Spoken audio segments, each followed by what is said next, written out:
That's the boss's daughter. The last person who touched her disappeared the next morning. You understand what I'm telling you? Ellie March understood.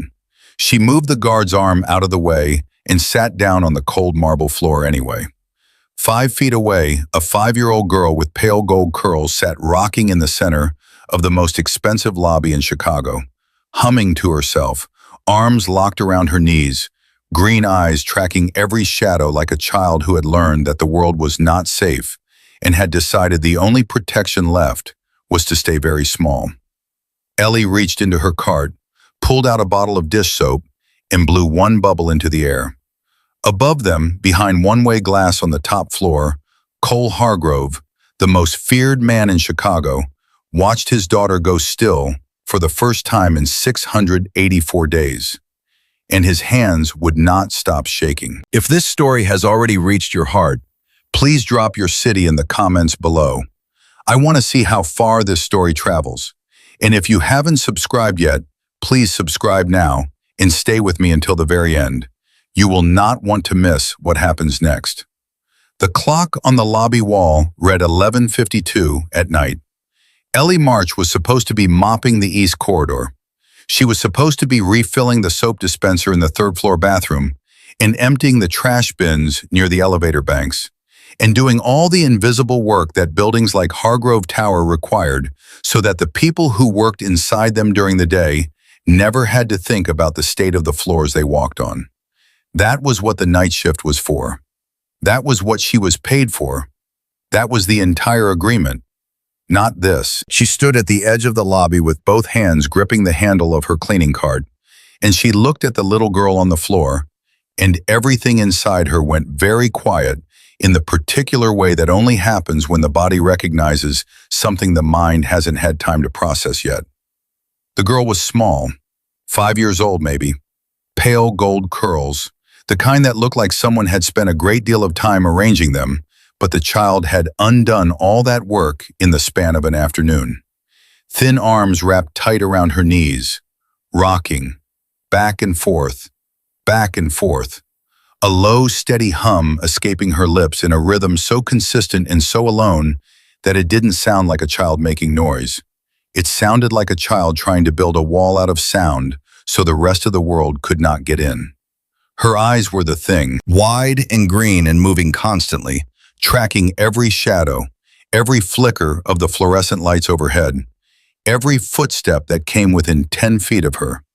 Not the eyes of a child who was lost, the eyes of a child who understood exactly where she was and had decided that the safest thing she could do was stay very small and very still and hope that the world would eventually forget she was there.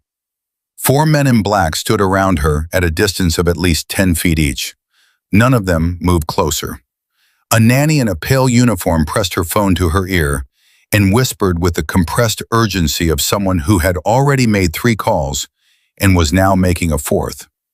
2 other men in tailored suits stood farther back near the reception desk with their arms folded and their faces carved from stone. The specific kind of stillness that belongs to men who have spent years practicing how to look like they are in control of situations they are not in control of. "You need to keep moving," the guard said. His voice was low. His arm hadn't moved from across her chest. "That is Mr. Hargrove's daughter. You do not want to be the person who got involved. The last person who got involved." He stopped. His eyes cut sideways toward the red blinking light of the security camera above the reception desk. Then he looked back at Ellie. They went home the next morning, and nobody ever saw them again. "You understand what I'm telling you?" Ellie understood. She had been working nights at Hargrove Tower for 14 months. She understood the way the entire building changed when certain names were spoken. She understood the way the maintenance crew talked about the sealed room 1 floor below the executive penthouse, the one with no windows and no cameras, and a steel table bolted to the floor. She understood that the name Hargrove Consolidated on the lobby plaque meant something different at midnight than it did at noon. But understanding a danger and walking away from it are 2 entirely different things when you are standing 3 feet from a child making a sound you have heard before from someone you love. "I won't touch her," Ellie said. Her voice was so calm it seemed strange even to her, as if it belonged to someone standing in a completely different situation. "I won't even look at her directly. I'm just going to sit down." "You are going to—" "Sit down," Ellie said. "That's all." She moved the guard's arm out of the way with the same matter-of-fact pressure she used to shift the cleaning cart around corners, and she walked forward 5 paces, and she sat down on the cold black marble floor of the Hargrove Tower lobby. She did not look at the girl, she looked at her own hands. She reached into the cleaning cart beside her and found the bottle of dish soap she carried for the bathroom tile grout. The cheapest kind from the dollar store on Kedzie, the kind that came in a yellow bottle with a faded label and smelled like artificial lemons. She dipped one finger into the mop bucket, touched a drop of soap to it, lifted it slowly to her lips. One bubble rose into the air.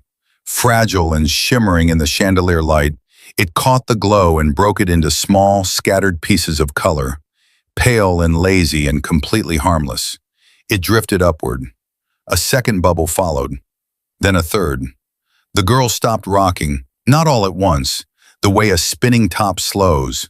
Not a sudden stop, but a gradual unwinding, one rotation at a time, the energy leaving degree by degree until stillness replaced motion, so gently you almost couldn't mark the exact moment it happened.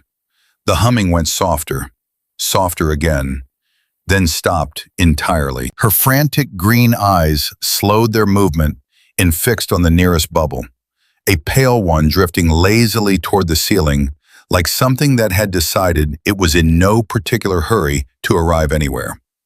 The guard didn't move. He stood exactly where he was and stared. The nanny lowered her phone from her ear without ending the call.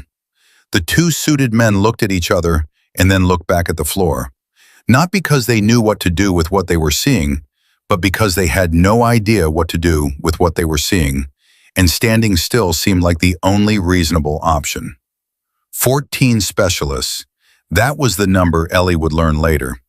A child psychologist from Zurich at $28,000 a week.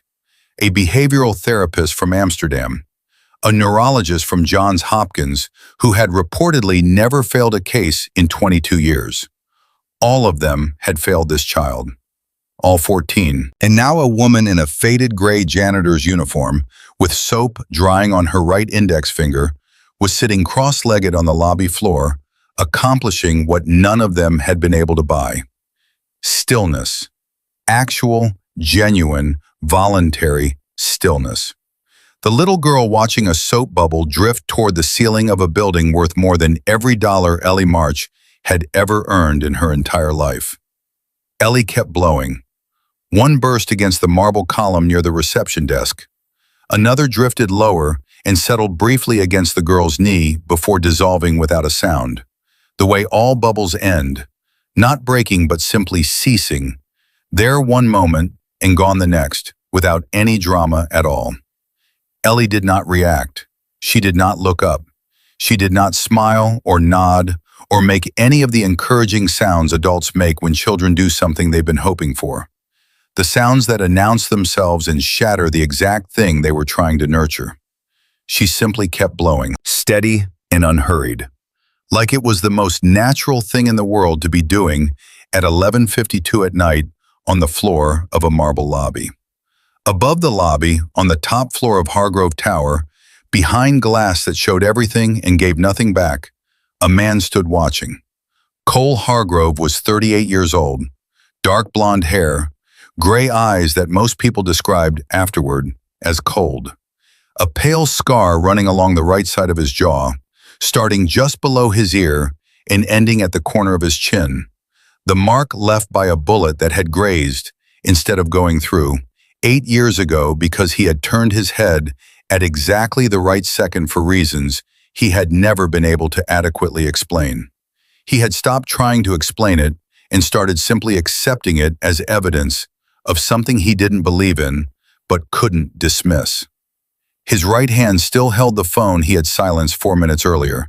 A voice speaking Mandarin had been threatening to reroute a cargo shipment worth $1.8 million through a competitor's channel at the port of Gary. Cole had issued a response in 4 words, flat and quiet and without raising his voice. The voice on the phone had gone silent. The conversation had ended. The problem would be handled by morning. This was how Cole Hargrove operated. Problems arose. Problems were resolved. The empire continued. But the hand holding the phone was not steady. He stood at the one-way glass and he watched the woman on his lobby floor, this stranger in a gray uniform, with worn sneakers and a bottle of dollar store dish soap, and his chest would not move correctly. The air would not go in and come out the way it was supposed to. He gripped the railing with his free hand and his knuckles went white. Because the girl below was Daisy, his daughter, his 5-year-old daughter who had not spoken a full sentence in 684 days, who had not made eye contact with a single person, not a doctor, not a nanny, not the 14 specialists he had paid a fortune to fly in from 3 continents, in 684 days, who had not looked at him, her own father, not once in 684 days. But she was looking now. She was looking at the bubbles. She was looking at the stranger's hands. And her eyes, those wide, constantly moving, frantically tracking green eyes that Cole had not seen go still in nearly 2 years, were still. His throat closed. The railing bit into his palm.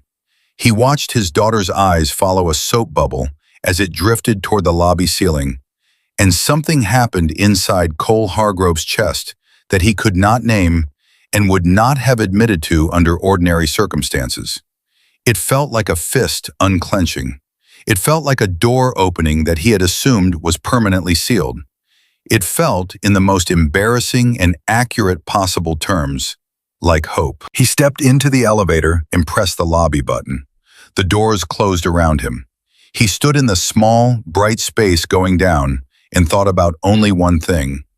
He did not know who she was. He did not know where the scar on her arm had come from. Because he had seen it, even from this distance, the pale edge of it visible for just a moment when her sleeve slipped as she lowered herself to the floor. And he had noted it the way he noted everything, automatically and without deciding to. He did not know why she could do what no one else had done, but he was not letting her leave this building until he had his answers. The elevator doors opened and the lobby went silent. Not the ordinary silence of a late-night building, the specific, weighted silence of a room full of people who have just become extremely aware of where they are standing and whether they are standing in the wrong place.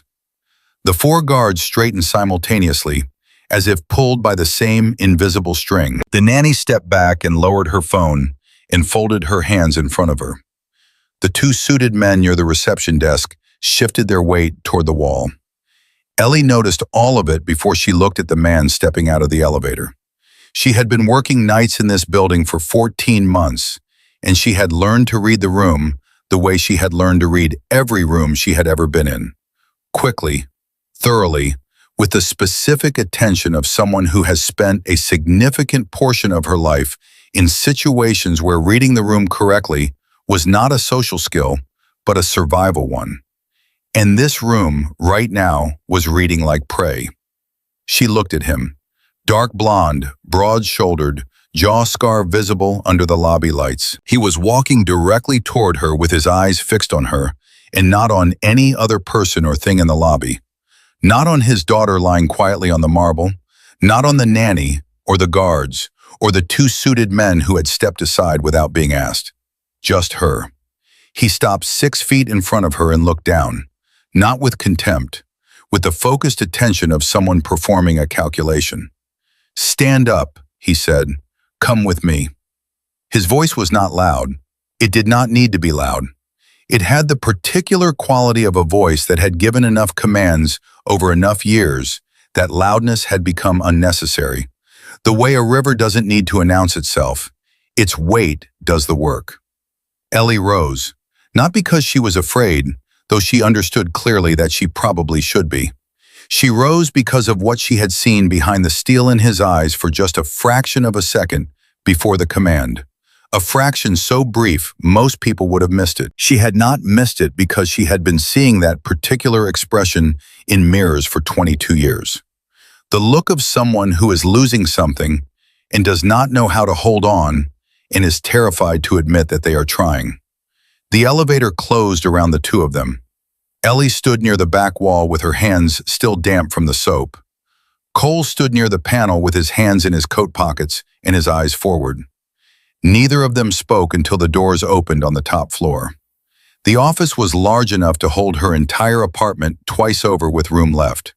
Floor-to-ceiling glass overlooking the Chicago skyline, dark oak furniture, everything immaculate, everything expensive, and so completely, so deliberately empty of anything personal.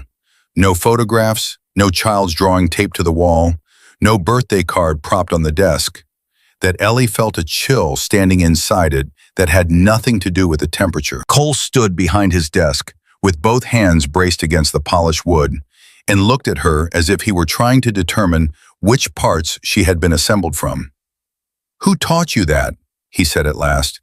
"The bubble trick, the sitting still, whatever that was downstairs." "No one taught me," Ellie said. She looked at him without blinking. "I learned it from a child." "Which child?" "His name is Theo. He's 9. She paused, measuring how much to give. "He was in a foster home in Wicker Park when I started volunteering there 4 years ago. He was 5. He had a hip injury that hadn't been treated. Nobody had touched it. He had sensory processing disorder, and when the world got too loud, he would shut down completely, stop responding, stop looking, pull himself into the smallest corner of the room he could find and rock, just like your daughter was doing downstairs." She paused again. "When he had an episode, I blew bubbles with dish soap because we didn't have money for anything else." Cole said nothing. He was watching her with an expression she was beginning to recognize.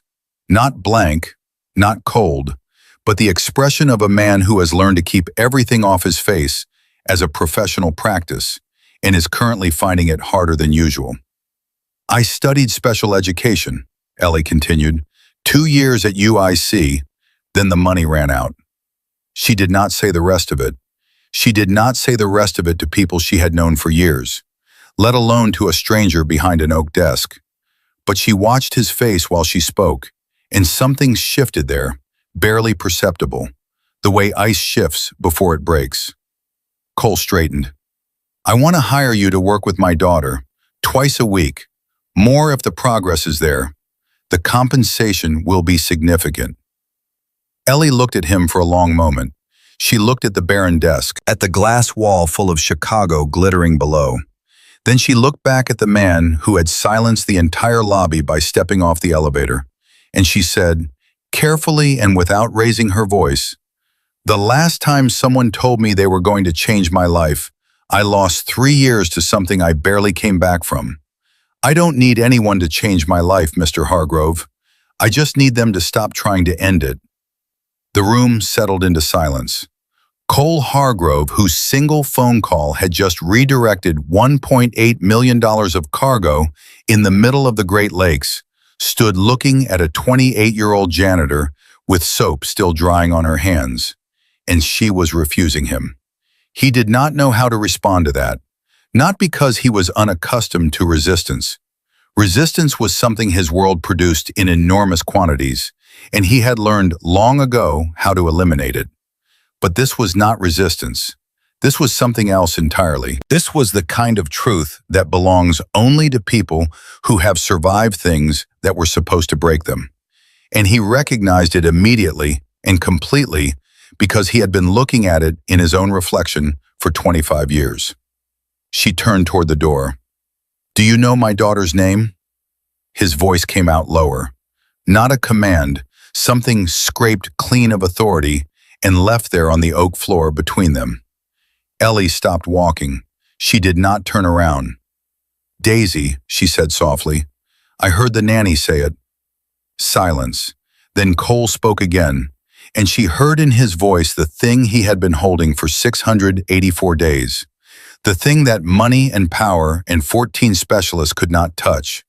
the thing that had been pressing against the back of his teeth for every one of those days. He let it out the way a man lets out a breath he has been holding since the day his entire life changed. 684 days, he said. She hasn't looked at anyone. Not doctors, not nannies, not me. Tonight she looked at you. Ellie's hand tightened on the door handle. She did not turn back. She did not walk away. She stood there in the space between the door and the room, and the space between this man's need and her own fear. And neither of them spoke, and the city burned below in 10,000 lights. And in the quiet between them something shifted, not loudly, not dramatically, only the way the skin of a soap bubble changes before it bursts. A thin and silent alteration that is almost invisible, but is absolutely real. 2 days later, she went back. Not immediately.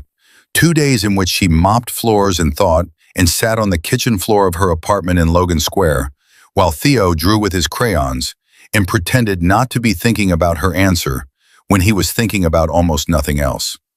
He asked on the second night, without looking up from the page, "Are you going to help that little girl?" "I don't know." "Why not?" "Because I don't know if I'm enough, Bug." Theo set his crayon down. He pushed his glasses up the bridge of his nose. He tilted his head in the particular way that meant he was about to tell a story. And when Theo told a story, it was never simply a story. It was always a truth he had wrapped in something softer, so it could be delivered without breaking the person who needed to hear it. "At the Bridgeport house," he said, his voice dropping to the careful quiet he used for real things, "there was a dog under the back stairs. A stray. Nobody would go near it because it bit. The adults said it was dangerous, said it needed to be removed." He paused. "I put a bowl of water 2 steps from the stairs, and I sat down without looking at it. Every day I sat there. Every day it came 1 step closer." He looked at Ellie over the tops of his glasses. "On the 8th day it fell asleep on my foot." Neither of them spoke for a moment. Then Theo added, in a voice so gentle it barely disturbed the air, "That little girl doesn't bite because she hates people, Ellie. She bites because she's scared, like the dog was, like I was." Ellie looked at the boy she had found in the darkest corner of the Wicker Park foster home. The 5-year-old with the untreated hip injury that nobody had thought worth examining. Now 9 years old, walking with a limp, wearing glasses that were always slightly crooked, understanding fear with more precision and more compassion than any specialist Cole Hargrove had ever paid for. She kissed the top of his head. "All right," she said, "I'll go." The next morning she returned to Hargrove Tower, and an envelope was waiting at the security desk. Inside was a new access badge with her photograph already on it, and a day schedule and a compensation figure she had to look at twice. Cole Hargrove had arranged everything in 48 hours, with the quiet efficiency of a man who had made a decision and saw no reason to wait for anyone else to catch up with it. Ellie did not go to the floor listed on her schedule. She rode the elevator to the top, stepped through the oak doors without waiting to be invited, and found Cole standing at the window with a phone to his ear, speaking in a language she did not understand, but recognized instinctively as a language in which dangerous things were being arranged. He looked at her. He said 2 words into the phone and ended the call. "You came back," he said. "I came back," Ellie confirmed, "but I have one condition." His arms folded. She held his gaze. "I don't work for you," she said. "When I'm with Daisy, I work for Daisy. And when I'm in that room with her, there are no cameras running, no guards in the hallway outside the door, no specialists watching from behind glass with their notebooks. Nobody, just me and her. That's the condition." The jaw tightened. Cole Hargrove had cameras in every corner of every building he controlled. He had security on 24-hour rotation. He had eyes on everything that mattered to him, and he kept them there because he had learned at the age of 13, standing on a sidewalk in Pilsen, watching his father bleed out in front of a hardware store, that the moment you stopped watching something was the moment it was taken from you. And now a janitor with soap-rough hands was asking him to surrender the one thing that had kept him alive longer than any weapon he had ever owned. Control. "Do you know who I am?" he said, very quietly. "Your daughter doesn't need to know who you are," Ellie said, and her voice was steady and clear and completely without apology. "She needs to know that you're safe. Those are not the same thing." The silence that followed was long enough that Ellie counted her own heartbeats. 7, 8, 9. "All right," Cole said. She nodded, turned toward the door, took 2 steps, then stopped. "Mr. Hargrove." She did not turn around. "What is your daughter's favorite color?" She heard the silence change behind her, the way a room's silence changes when the person inside it is confronted with something they had not expected to be confronted with. She glanced back just enough to see his face, and on the face of one of the most powerful men in Chicago, there was no coldness, no calculation, no practiced command. There was only a hollow space, wide and still, that she recognized immediately and completely because she had carried the same hollow space in her own chest for 22 years before she sat down beside a 5-year-old boy in a dark corner of a foster home and chose not to get up. "Blue," Ellie said softly, filling the silence. "It always starts with blue. It calms the chaos." She walked out. The door clicked behind her, and Cole Hargrove stood alone in his immaculate office, surrounded by the blazing Chicago night, and understood something so simple it felt almost like cruelty. He had hired 14 specialists. He had flown them in from 4 countries. He had paid more per week than most people earned in a year, and he did not know what color his daughter loved. His hand came to rest on the oak desk, not bracing anymore, not gripping anything, only resting there, like a question with no answer yet. Because for the first time since the night Daisy sat down on a cold marble floor and stopped speaking, Cale Hargrove felt the ground beneath him move. Not from an enemy, not from a threat, from a woman with soap still on her hands, whose last name he did not yet know. She arrived at the penthouse the next morning with Theo's hand in hers and a backpack of crayons over his shoulder. And the first thing she noticed was not the size of the space or the price of what was inside it. It was the silence. Not the comfortable silence of a home where people live and breathe and leave traces of themselves everywhere. The silence of a place where someone has been trying very hard for a very long time to make everything perfect, and perfection had settled over the rooms like snow over something that used to be alive. Cole was waiting in the hallway, sleeves rolled up, bare feet on the stone floor.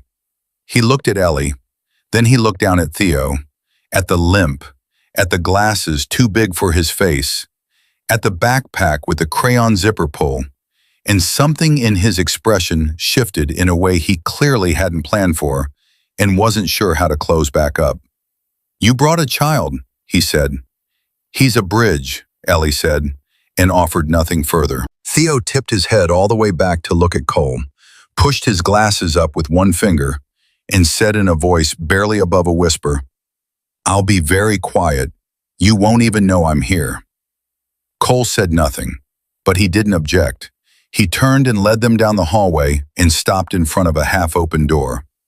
"She's in there," he said.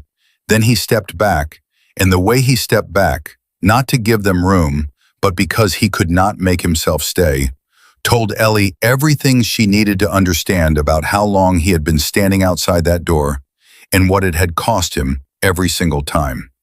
She knelt to Theo's level before she went in. "I go first. You take the far corner. Don't look at her. Don't talk to her. Just do what you do." Theo nodded. He knew exactly what she meant. Daisy was by the window, knees folded, forehead resting against the glass. Not rocking today, only still. The kind of still that is not peace but exhaustion. A child who has run out of the energy even to move away from the world and has simply stopped where she is. She did not look when the door opened. She did not look when footsteps crossed the room. She kept her forehead against the glass and her eyes on whatever she watched in the city below that no one else could see. Ellie lowered herself to the floor 10 feet away and took out a small notebook and began to draw. Not looking at Daisy, not directing anything toward Daisy.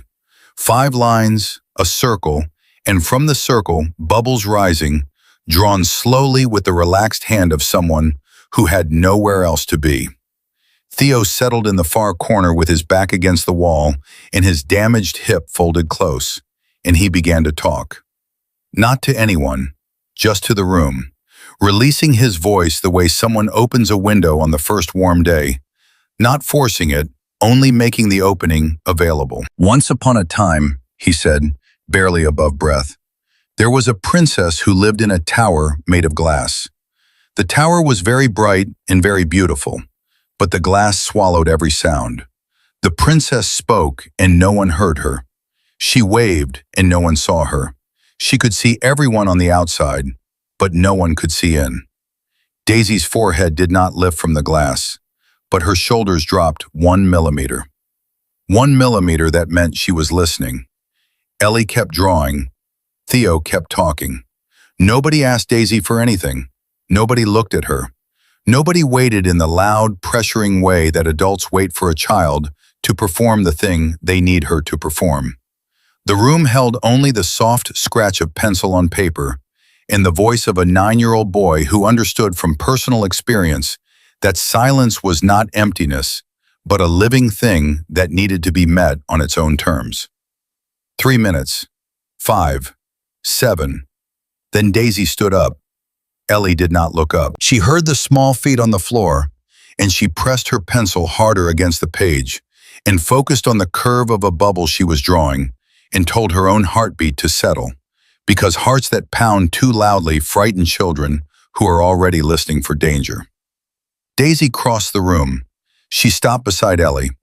She looked down at the drawing of the bubbles for a long time.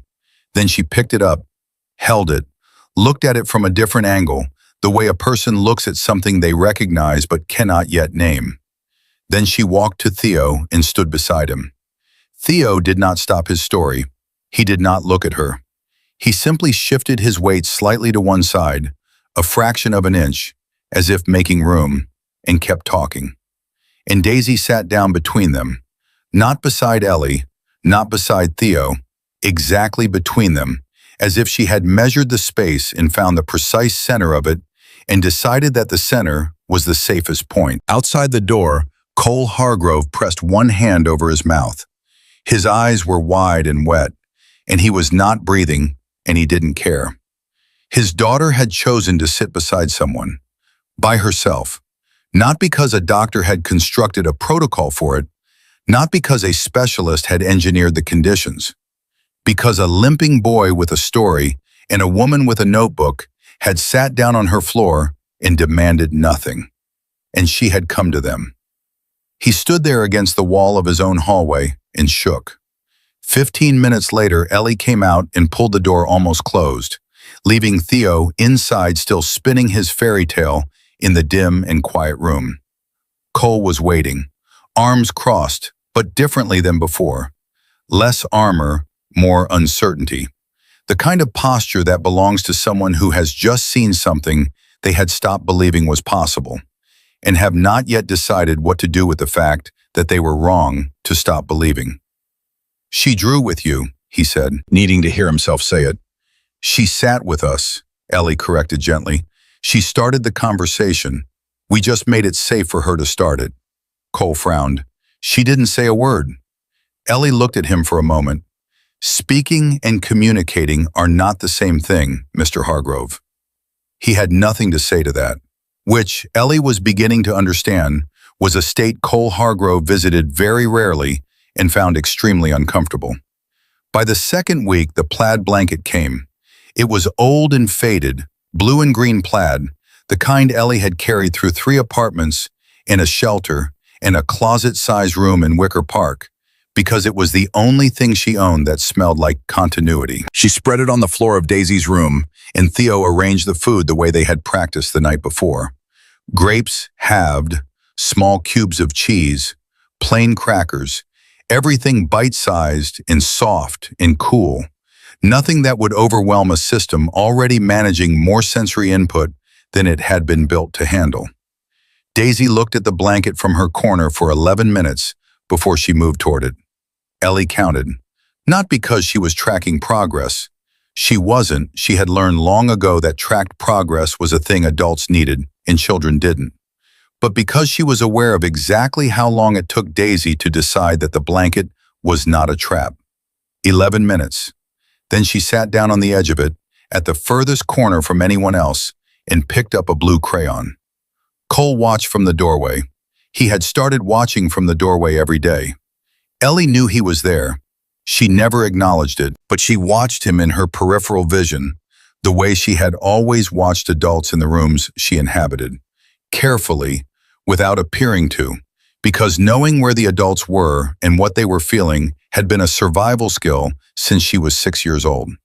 What she saw in him, session by session, was a man slowly understanding that everything he had believed about how to love his daughter had been built on the wrong foundation.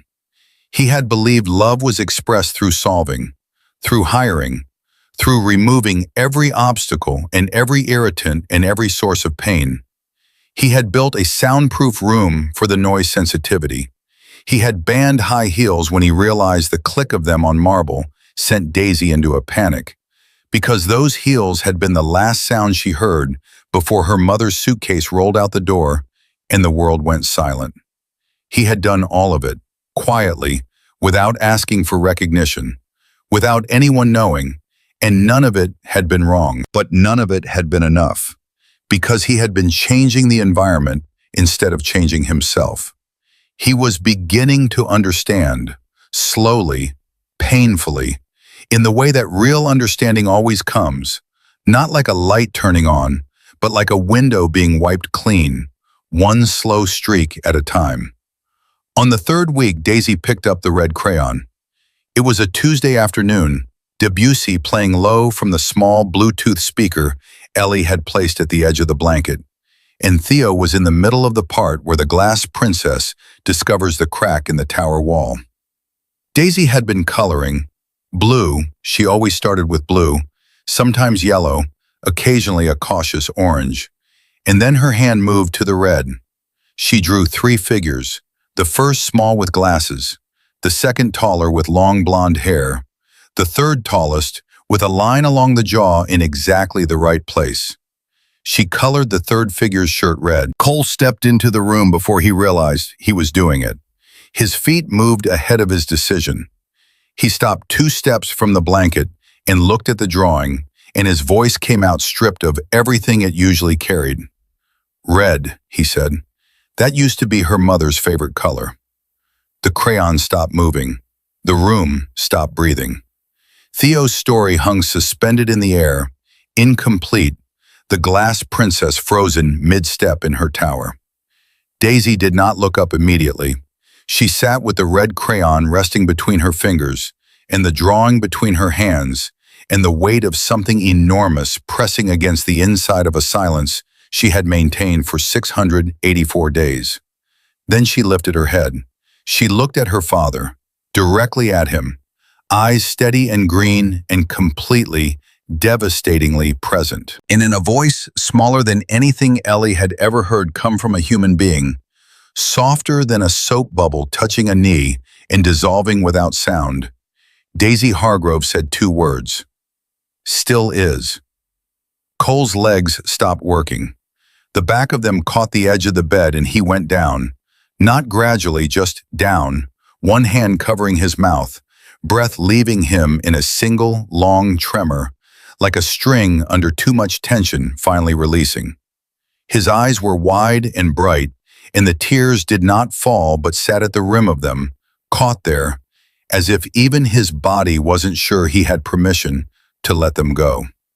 Daisy lowered her head and kept coloring, the red crayon moving steadily, carefully, stroke by stroke, as if she had just said the most important thing of her 5 years of life and could now return to the second most important, color.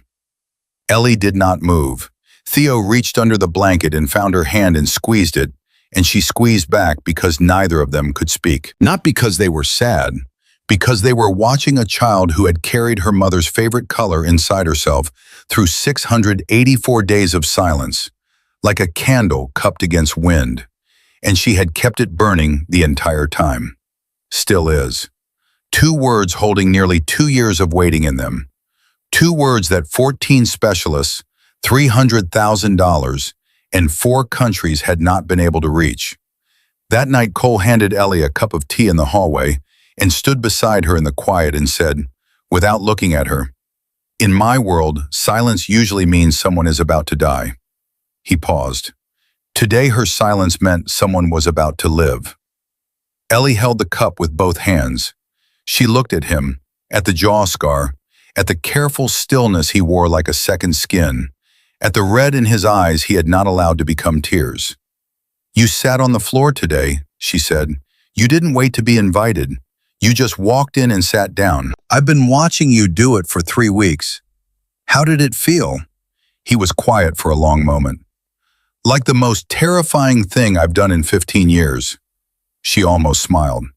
"Good. That means you did it right."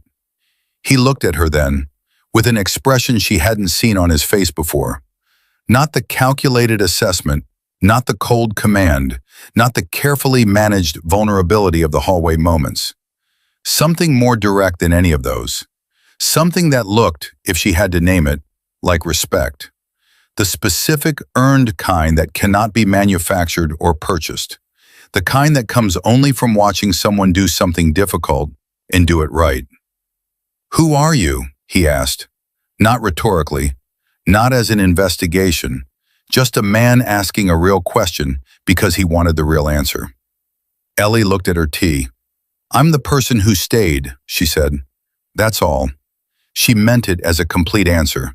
He received it as one. 3 days later, Victor Dane found her on the 12th floor during the morning shift, mopping the corridor near the janitor's closet. She recognized him immediately, the stone-faced man she had seen standing near Cole the first night. The kind of man who is never in the front of a room, but is always exactly where decisions are made. He stopped 2 steps away. He held a brown envelope at his side with the specific casualness of someone who wants you to notice it before he shows you what's inside. "Ellie March," he said, flat, not a question. She set the mop aside and looked at him. "I'm listening." He opened the envelope. He pulled out the first page and began to read without looking down because he had memorized it. Ellie March entered foster care at age 6. 4 placements. 3rd placement documented domestic violence. Age 15, file notes indicate history of aggression. Pushed guardian to the ground. He looked up. "On paper, you have a violent history." "I pushed him," Ellie said, her voice steady, because he was moving toward a 4-year-old with his fist raised. "The file doesn't mention that." "No," Ellie said, "it never does." Victor pulled out the second sheet. "Theo March, 9 years old, currently residing with you. No formal guardianship, no court order establishing you as his guardian." He closed the envelope. Let the silence do the work. "1 phone call to DCFS," he said, "and the boy goes back into the system. You know that system. You lived inside it." He looked at her with eyes that held no cruelty, only the flat professional efficiency of a man delivering a message he has been asked to deliver. "You are the softest target Mr. Hargrove has. Soft targets get used. The people who want to hurt him will not come at you. They will come at the boy, because they know you will do anything to protect him, and that makes you easy." The hallway tilted slightly under Ellie's feet, not because she was afraid of Victor Dane, though she understood precisely what he represented. Because the word anything in his mouth, applied to Theo, was the one word in the English language that could take the ground out from under her without warning. She breathed in, breathed out, looked at him directly. "I've lived in dangerous places since before I could read," she said, and each word was clean and even, and cost her nothing, because she had already paid for them years ago. "Paper doesn't scare me, but I will not let your fear be the thing that decides that little girl's future." Victor studied her for a moment with the unhurried assessment of someone who is very good at reading people and is reading her now. Then he said, 48 hours. Think carefully. He turned and walked away, his steps measured and unhurried, the sound of his shoes on the tile floor like a clock that had just started counting down. That night, Ellie lay beside Theo in their apartment in Logan Square after he fell asleep, and she looked at his face in the streetlight coming through the thin curtains, and she asked herself the question she had been afraid to ask since the night she first sat down on the lobby floor of Hargrove Tower. Am I protecting Poppy because she needs me, or because I need to be needed? Am I putting Theo at risk because I refuse to step back from something that makes me feel, for the first time in 22 years, like I am exactly where I belong? Her phone buzzed on the nightstand, a message from Cole. She had not given him her number. He had found it the way she suspected Cole Hargrove found everything he needed to find. She looked at the screen in the dark. Daisy drew you today. She gave you wings. Ellie stared at the glowing words. The apartment was quiet around her. Theo's breathing was steady and deep. She could hear the distant sound of the city outside the thin walls, the city where she had once slept under a bench in Millennium Park at 16 years old, with nothing but the clothes she was wearing and a fierce refusal to stop existing.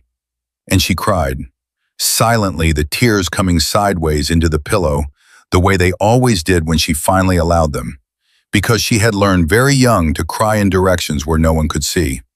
Not from sadness, not from fear, from the specific and overwhelming sensation of being seen completely by a child who had stopped seeing anyone, and discovering that what the child saw when she looked at you was not what the file said you were. Not violent history, not no degree, not homeless at 15. Wings. She cried until she was empty, and then she lay still beside the boy who was her whole reason, and she made her decision. Not the decision to stay. She had already made that one sitting on the floor with a bottle of dish soap. The decision to fight. Because staying and fighting are not the same thing. And what was coming, what Victor Dane's 48-hour countdown, and the brown envelope, and the file with its carefully incomplete version of her history were telling her was coming, was going to require everything she had and things she wasn't sure she had yet. She called Cole at 6 in the morning. He answered on the second ring. I can't continue, she said. Her voice didn't shake. It was something worse than shaking. It was flat, the flatness of someone who has already cried and is now operating on what is underneath the crying.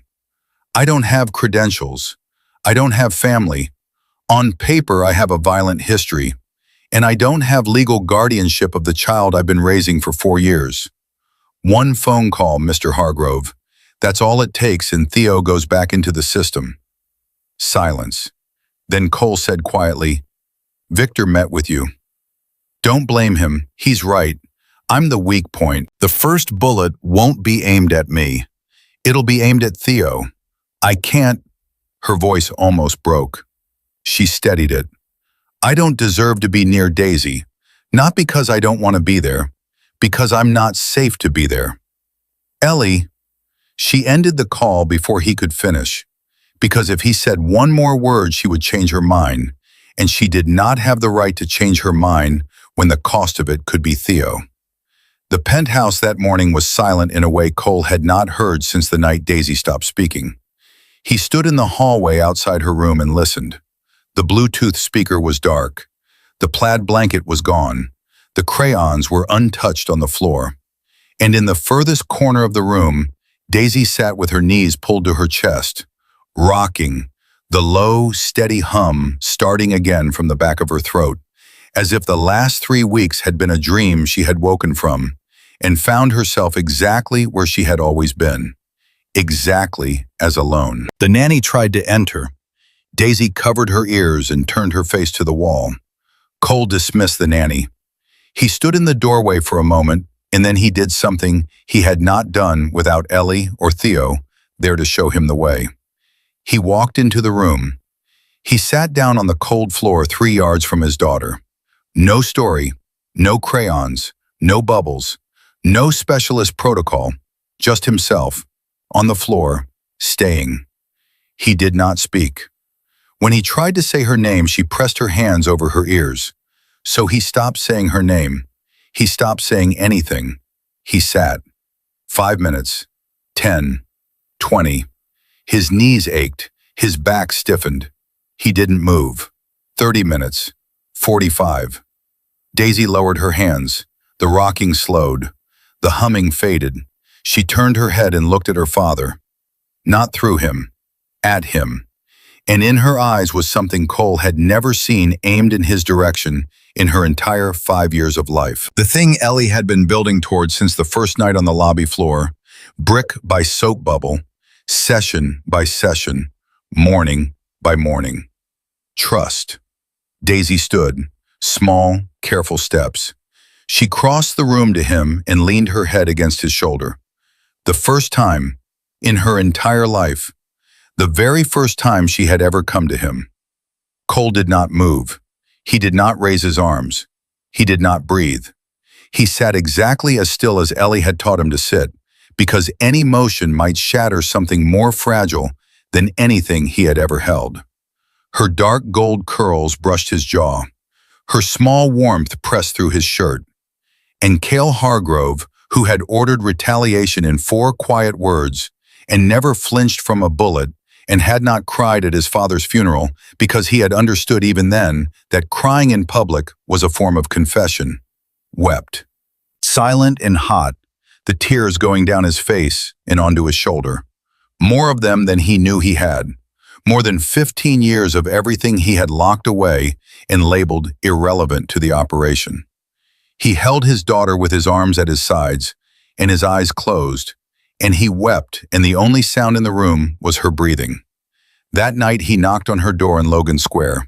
She opened it, and he was standing in the hallway in a dark coat, with his hair disordered and his eyes still red, and no guards behind him, no driver, nothing. Just a man who had sat on a cold floor for 45 minutes and earned something he had been trying to buy for nearly 2 years. She leaned her head on me, he said. His voice was rough, for the first time in her life. He looked at Ellie.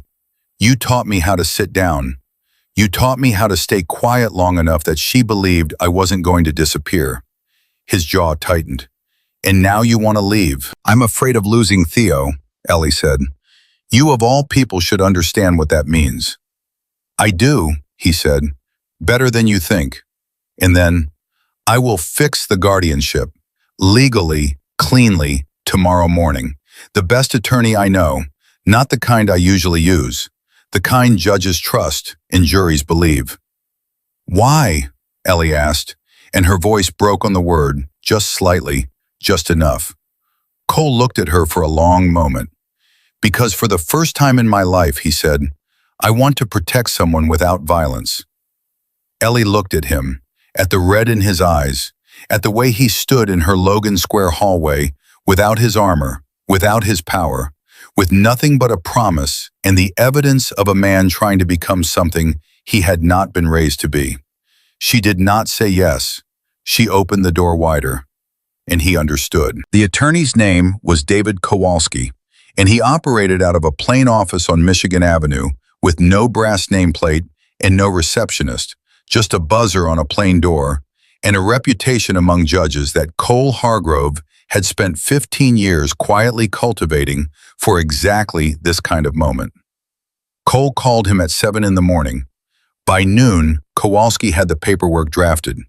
By 4 o'clock, Ellie March's name was printed in the space where it should have been printed 4 years ago, when she had walked a 5-year-old boy with an untreated hip injury out of a Wicker Park foster home and promised him she was not going anywhere. She signed the papers at the penthouse kitchen island that evening while Theo sat at the round table drawing stars on a paper napkin with a yellow crayon, completely unaware that the document under her pen was the thing she had been afraid of losing since the day Victor Dane had stood in the 12th floor corridor and told her it could be taken with a single phone call. Ellie's hand was steady. She signed her name the way she did everything that mattered, without ceremony, without drama, only with the complete and quiet attention of someone who understands the weight of what they are doing. Cole stood across the island watching her. He didn't say anything. He didn't need to. She finished signing and slid the papers back toward him and looked up, and the look that passed between them was not gratitude and not warmth and not anything that had a simple name. It was the look of two people who have each kept a promise to the other and discovered, in the keeping of it, that the other person is someone worth the keeping. "Dinner Friday," Cole said. "Here, the four of us." Ellie considered him. "The conference table goes." He blinked. "That table it seats 12 people and nobody has to look at each other," Ellie said. "Get around one. Small. 4 chairs. 1 candle." Cole looked at her with the expression of a man who has been running an empire for 15 years and is now being given instructions about furniture by a woman in a $3 white shirt. "Anything else?" he said, and the edge in his voice was not quite sharp enough to be irritation and not quite soft enough to be amusement. "No phones on the table," Ellie said. "Not face down, not in your pocket, not in the room." He didn't answer. But when Friday came, the conference table was gone. She stood in the penthouse doorway and stopped. The long oak table that had seated 12 like a board meeting was gone. In its place stood a small round table with 4 chairs and a white cloth and a single candle burning in the center. The overhead lights were off. 2 lamps at the edges of the room made everything amber and soft. And Cole's phone lay on the kitchen counter, face down, silent, as far from the table as the room allowed. He was standing in the kitchen doorway, watching her take it in, and she caught the look on his face before he had time to rearrange it. Not confidence, not control, not the practiced stillness he wore like a second skin. Worry. The genuine, unguarded worry of a man who has attempted something new and does not know if he has done it right and cares more than he wants to admit about the answer. "I changed the table," he said, a little stiffly, like a report. "I can see that," Ellie said. She didn't say more. She understood it. He had listened the way he always listened. Not with his ears, but with his actions. The same way he had listened to the sound of high heels on marble and banned them from the penthouse without ever explaining why. He loved through what he changed. The problem had never been that he didn't love his daughter. The problem had been that his love kept building walls when what she needed was a door. Daisy was already seated when they brought the food out, both hands folded in her lap, a blue crayon tucked between her fingers like a small anchor she carried everywhere now, in every room, in every situation that required the assurance of something familiar. When Theo settled beside her and opened the handmade menu he'd spent the entire afternoon drawing, smiling grapes with round eyes, a sweet potato wearing a crown, cheese labeled night cheese, square and reliable. Daisy studied the page with her whole face, and the corners of her mouth lifted, small, almost invisible, but there. Theo saw it and did not react, because he had learned from Ellie, and Ellie had learned from years of sitting beside Theo, that the worst thing you can do when a frightened child does something brave is make it an event. Events are pressure. Pressure is the enemy. You receive the brave thing quietly, you let it be ordinary, and then it happens again. The food was set out the way Ellie had prepared it. Grapes halved, small cubes of cheese, roasted sweet potato in even pieces, plain crackers. Daisy's plate and Theo's plate were identical. Same items, same arrangement, same portions. Because sameness meant safety.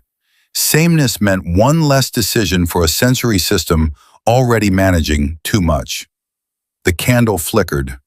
Debussy played from the small speaker Ellie had placed on the counter at low volume. Nobody spoke for the first 2 minutes except Theo, who was describing to his plate the personal history of Sir Grape of the table, who was sour on the outside, but quite cheerful once you got to know him. Daisy looked at her food. She looked at the sweet potato. She looked at Theo's plate. Then she reached out and picked up a piece of sweet potato with her fingers and lifted it to her mouth and ate. Ellie went completely still. She felt Cole do the same thing across the table. That particular human stillness that is not calm, but the opposite of calm. Every nerve held at attention. The body afraid to breathe in case breathing disrupts the thing that is happening. Daisy chewed slowly, swallowed, reached for a grape. Same, Theo said softly, holding up his own piece of sweet potato with a grin so unguarded and bright that Ellie felt it in her sternum. We're eating the same thing. Cole's knuckle went white around his fork. He was staring at his daughter eating voluntarily, eating because she had chosen this moment, and this company, and this small round table with its single candle, and the fork in his hand trembled slightly, and he set it down before anyone could notice. Ellie noticed. She always noticed. She leaned toward him. She didn't eat yesterday, did she? His jaw was tight. Or the day before. She's choosing this, Ellie murmured. This table, this quiet, this company. She paused. Let her. Dinner continued, slow and quiet. Daisy ate another grape, then 2 crackers. Each bite a small miracle that no one dared name, for fear that naming it would make it conscious, and consciousness would make it impossible.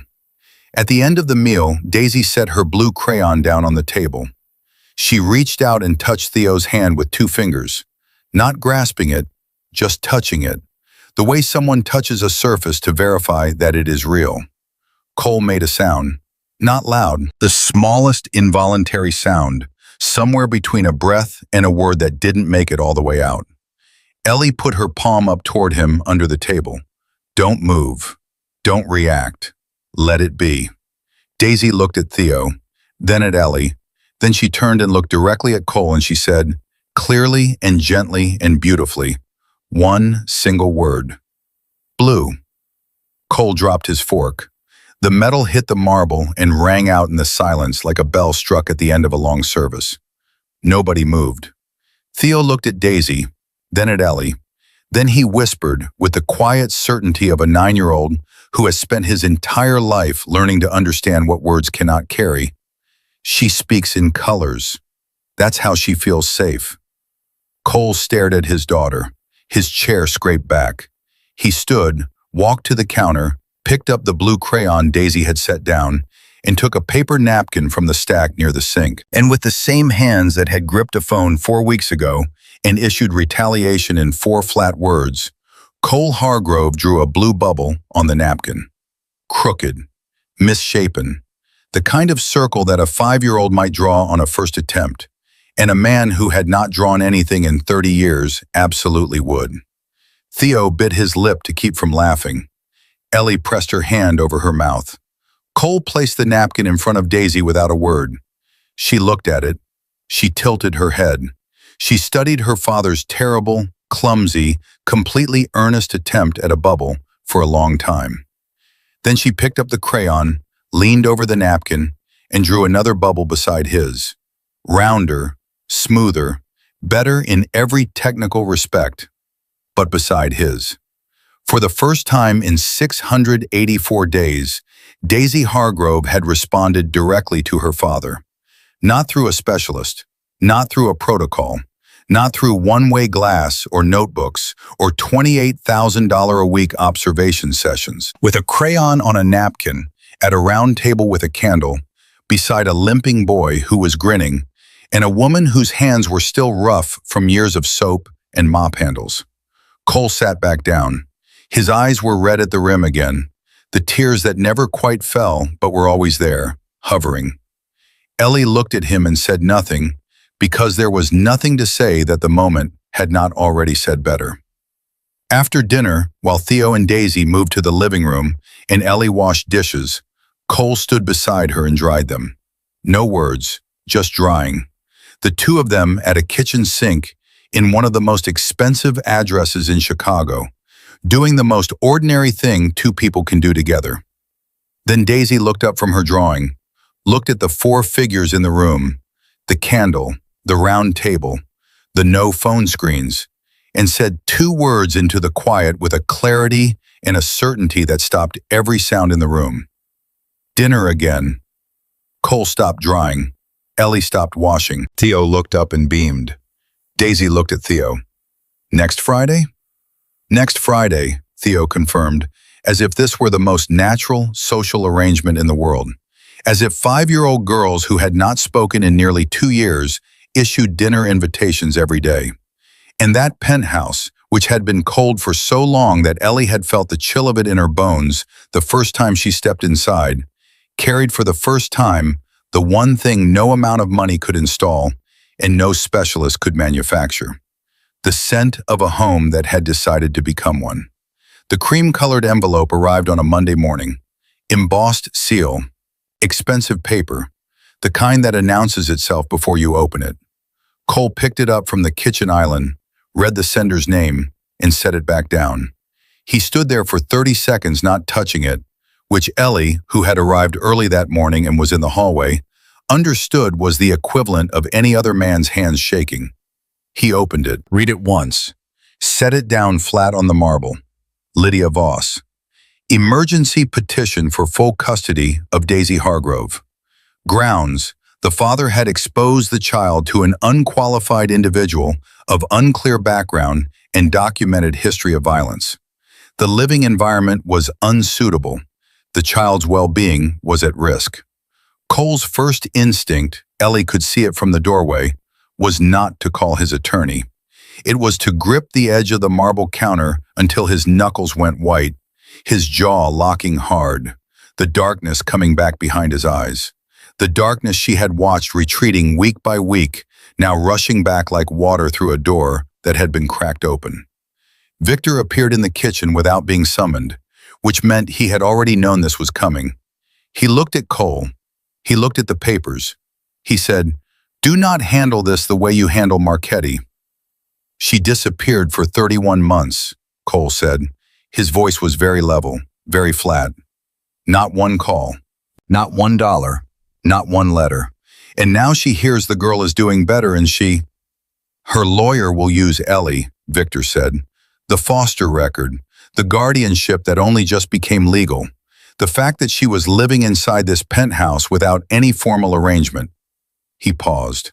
"They have a case, Cole, a real one, on paper." Cole looked at the counter.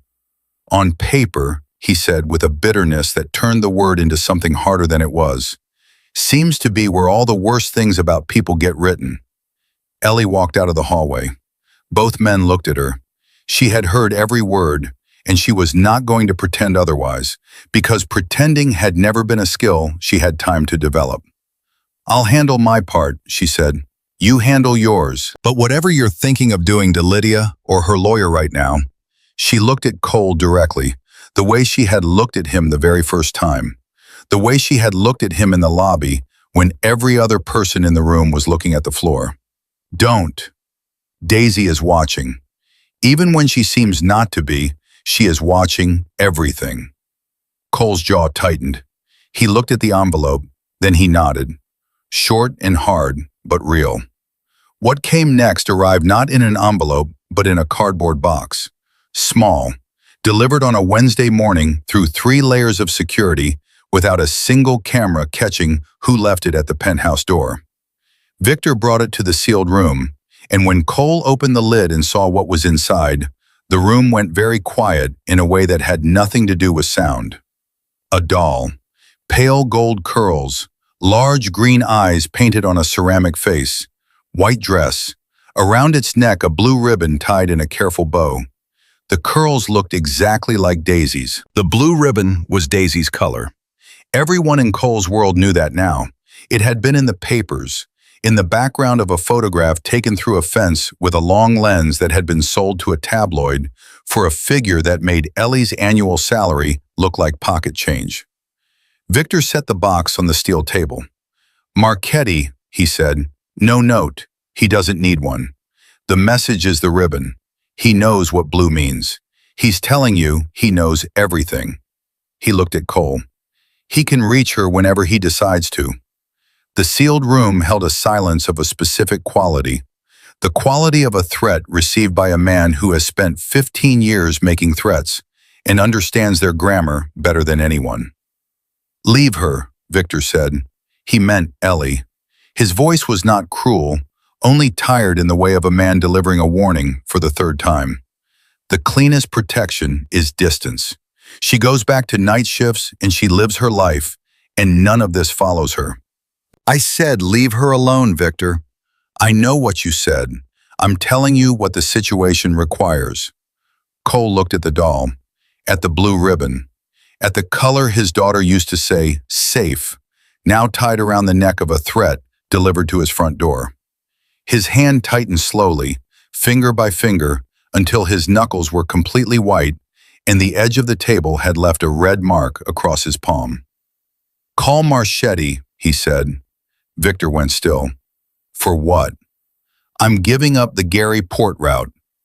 The silence that followed was a different quality entirely. Victor stared at him. The Gary route is $16 million a year. My daughter is not negotiable. Cole, $16 million. Cole looked at him. Call him. Tonight. It's done. Victor stood, buttoned his jacket, looked at Cole the way a man looks at someone he has known for 15 years and is seeing something new in, something he is not entirely sure how to categorize. Then he nodded, left the room, and Cole sat alone in the sealed space with a doll and a blue ribbon and the full weight of what he had just surrendered. And for the first time in 15 years, he felt something he had not expected to feel about losing $16 million. Relief. The tabloid ran the photograph on a Thursday morning. A fence line shot, long lens, blurred at the edges but sharp enough to see. Ellie laughing on the rooftop garden, her hair lifted by the wind. Cole's hand touching hers, just fingertips, just briefly, the way two people touch when they have stopped calculating the distance between them. Behind them on the glass wall, one of Daisy's paintings, bursting with color, and below it in crayon the words Theo had written 6 weeks ago. Home is when no one walks away. The headline was bold and brutal and designed to destroy. Crime boss Hargrove compromised by cleaning woman. By 8 in the morning, it had spread everywhere. By 8:15, someone with money and access and a very specific motive had opened Ellie's foster care file and handed it to the press like an offering. Violent past, no degree, homeless at 15. Who is the woman beside Cole Hargrove? Ellie read it in the penthouse bathroom with the door locked and her back against the tub. She read every line. Not because she needed to, because she had learned young that if something was going to hurt you, looking at it directly hurt less than looking away. Each sentence was a blade reopening something she had spent years covering over. Not because any of it was a lie, because the true things had been arranged to tell a story that was not true. They had written violent history and not written that she was 15 and the bottle shattered on her arm because she stepped in front of a 4-year-old child. They had written no degree and not written 2 years of special education study before the money ran out and she had to choose between tuition and keeping Theo fed and clothed. And that choice had taken her approximately 45 minutes to make. They had written homeless at 15 and not written that she had left the placement herself because staying had become more dangerous than the street, which had taken a specific and extraordinary kind of courage that she had never once received credit for from a single person in an official capacity. She turned off the phone, set it on the edge of the tub, looked at her hands, rough from years of soap and work and carrying Theo and carrying herself and carrying every room she had ever sat down in with a child who had been left alone in the dark.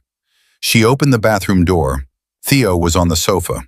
He had Cole's tablet in his hands. His eyes were wide and red behind his glasses, and he was very still in the specific way he went still when something was too large for him to process in motion. He looked up at her. "Why are they writing bad things about you?" he said, and his voice was small and careful, the voice he used when he was trying very hard not to make whatever was happening worse by crying about it. Ellie sat beside him and took the tablet gently from his hands.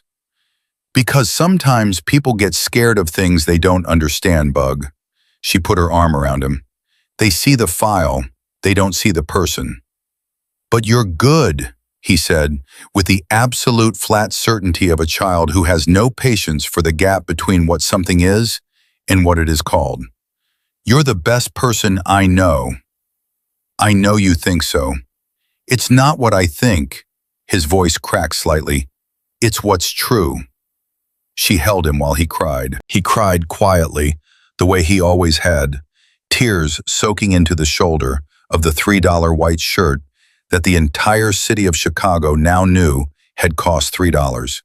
And she pressed her face into the top of his head and breathed through it and did not fall apart because falling apart was a luxury she had never once been able to afford when he needed her to be whole.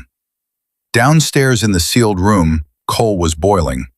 Not loudly, the way a sealed pressure vessel boils. No release, only accumulation. Victor stood across from him. I know who leaked it, Cole said. His voice was the specific flatness that Victor had learned in 15 years to be more afraid of than shouting. Lydia's former attorney has a relationship with the newsroom. One call, $20,000. Ellie's entire foster history on an editor's desk. I know, Victor said. I want it handled. Before Victor could answer, the door opened. Ellie stood in the doorway. She looked at Cole, at his hand on the steel table, the grip that had left a mark on his palm that morning, at the jaw set hard in the darkness behind his eyes that she had watched retreat over weeks and was now rushing back like a tide coming in. Do not, she said. Cole turned to face her. They dragged you across every front page in this city. I know. They took your past and built a weapon out of it. I know. She walked toward him, stopped in front of him, looked up at him without flinching. And if you do what you're about to do, you will hand them exactly what they want. Proof that you are what they say you are. She paused. Daisy is watching. She is always watching, even now. Cole looked at her face, at the eyes that had looked at him without fear since the first night in the lobby, which should have been impossible, and was anyway. He looked at her hands, the ones that had taken his hand from the table that morning, the scar visible below the sleeve that she had not pulled down. He drew a breath, long, slow, let it out. His grip on the table loosened. His shoulders dropped 1 degree from where they had been. Victor left the room without being dismissed, because Victor Dane had lived long enough to know when a room no longer needed him. Cole stood in the sealed space alone with Ellie, and the sound of the city pressing against the walls of a building that had his name on the lobby plaque. And he said, in a voice that had nothing left in it but the truth stripped down to its frame, I could make this go away. Every word they printed, every file they opened, I could make it disappear before morning. I know you could, Ellie said, but you're telling me not to.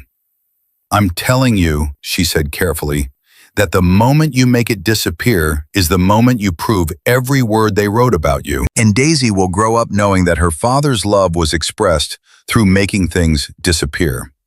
She held his gaze. Is that the father you want to be? Cole looked at her for a long time. Then he turned toward the window and said, quietly, to the city beyond the glass. Then what do I do? You stand in it, Ellie said. You stand in it and you tell the truth. In public, without hiding. He turned back to her. That is the most dangerous thing you have ever asked me to do. I know, she said. Do it anyway. He stood there looking at her, at the woman who had sat on his lobby floor with a bottle of dish soap and changed the entire direction of everything, and something settled in him.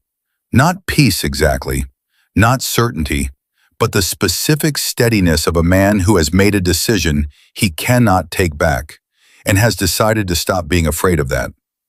All right, he said, tomorrow morning, in front of the building, in front of every camera they have.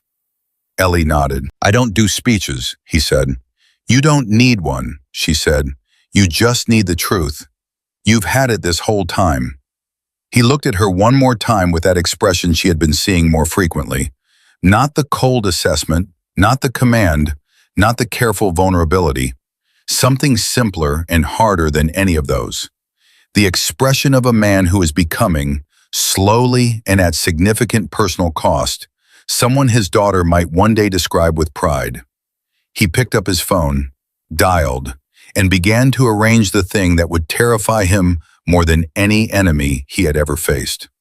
Standing in the open, with nothing between himself and the world except the truth, the rain came down hard the next morning.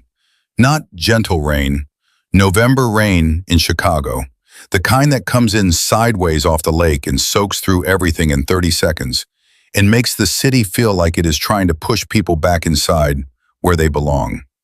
Cole stood at the microphone outside the front doors of Hargrove Tower in a dark coat with no umbrella and no tie and no bodyguards flanking him on either side. And the rain plastered his hair to his forehead and ran down the jaw scar and dripped from his chin, and he did not move to wipe any of it away. Behind him, under the building's awning, stood Ellie with Daisy and Theo. Daisy in her blue dress, holding Theo's hand, watching her father through the curtain of rain with her green eyes completely still. Theo standing straight despite the tremor Ellie could feel running through his arm where it pressed against hers, his glasses fogged at the edges from the cold, his other hand gripping hers with the specific tightness of a 9-year-old boy trying to be braver than he is. And Ellie watching Cole, watching the way he stood alone in the storm before every camera pointed at him like a wall of gun barrels, with nothing between himself and the world except his coat and his wet face and the truth he had promised her he would tell. She had never seen him like this. She had seen him cold and commanding and calculating and briefly, terribly open in the hallway of her Logan Square apartment. But she had never seen him exposed. Not the carefully managed vulnerability of private moments. Exposed. The way a person is exposed when they have taken every piece of armor off and left it on the floor and walked out anyway. Dozens of cameras. Reporters pressed forward under umbrellas with microphones lifted. Cole gripped the edge of the podium and the rain streamed down his sleeves, and he began to speak. "I've been asked to explain," he said. His voice carried through the rain without a microphone, because it was that kind of voice, the kind that had learned to fill rooms before amplification was available. By the board, by shareholders, by the press, to explain why I, the head of Hargrove Consolidated, allowed my daughter to spend time with a cleaning woman. Why I sat on a cold floor drawing stars with crayons. Why I stayed quiet for 45 minutes and called that progress. He paused. Rain ran down across the scar. I will not justify myself because I am not ashamed. No reporter interrupted, no camera lowered. My daughter's name is Daisy. She is 5 years old. She did not speak for 684 days. She did not look at anyone. She would not eat. She did not respond to her name. I hired 14 specialists, flew them in from 4 countries, paid $28,000 a week, and none of them, not one, made her look at me. His voice shifted, still steady but differently steady, the way something is steady when it has been stripped of everything that was holding it rigid and is now standing on its own actual foundation. Then one night, a cleaning woman sat down on my lobby floor with dish soap from a dollar store, and my daughter looked for the first time in 684 days. He drew a breath. The rain intensified against the pavement. He did not flinch. Last week, my daughter added yellow to her drawings. She had only ever used blue. Blue was safety. Blue was the only color she dared to touch. Last week, she put a small streak of yellow in the corner of a page, and I asked her what it was. He paused. The cameras clicked. Nobody spoke. She said, "Hope." The silence under the rain was the kind that happens when a large group of people receive something unexpected and need a moment to understand what they have been given. Cole continued without waiting for it to end. You dug into this woman's past. You found foster care in the streets and a record that says violent behavior and does not say she was 15 years old protecting a 4-year-old child from being beaten. You found no degree and did not find 2 years of special education study before the money ran out. Not the will, the money. He looked directly into the nearest lens. You call that weakness. I call it evidence. Evidence that she survived everything a system built to protect children put her through. Evidence that she is stronger than anyone in this building, including me.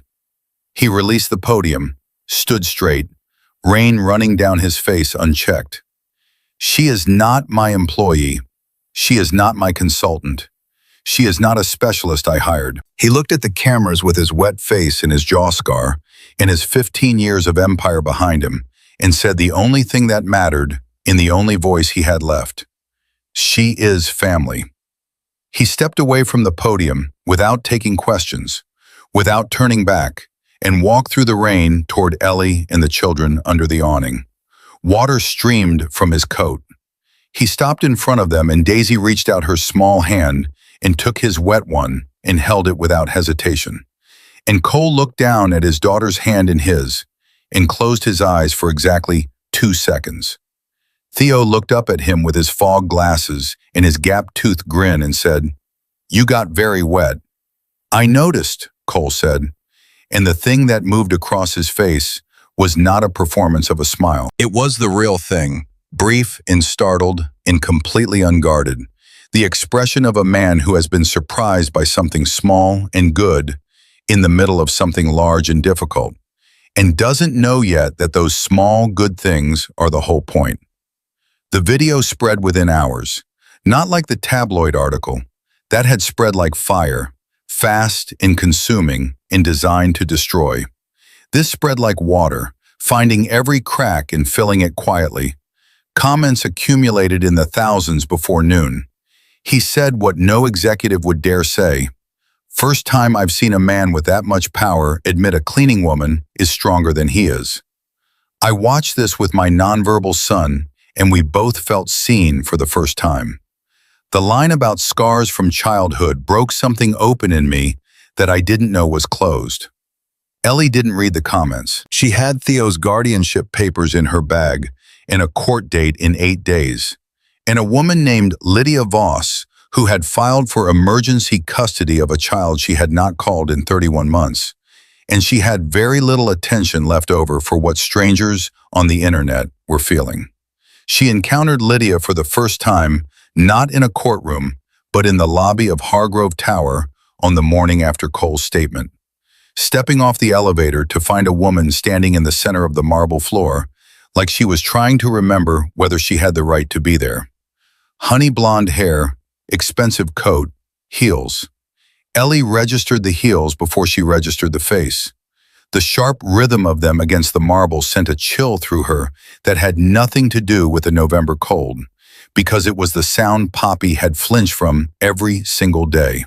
The sound that lived in her body as the last thing she had heard before the door closed and her mother did not come back. Lydia held a coffee cup.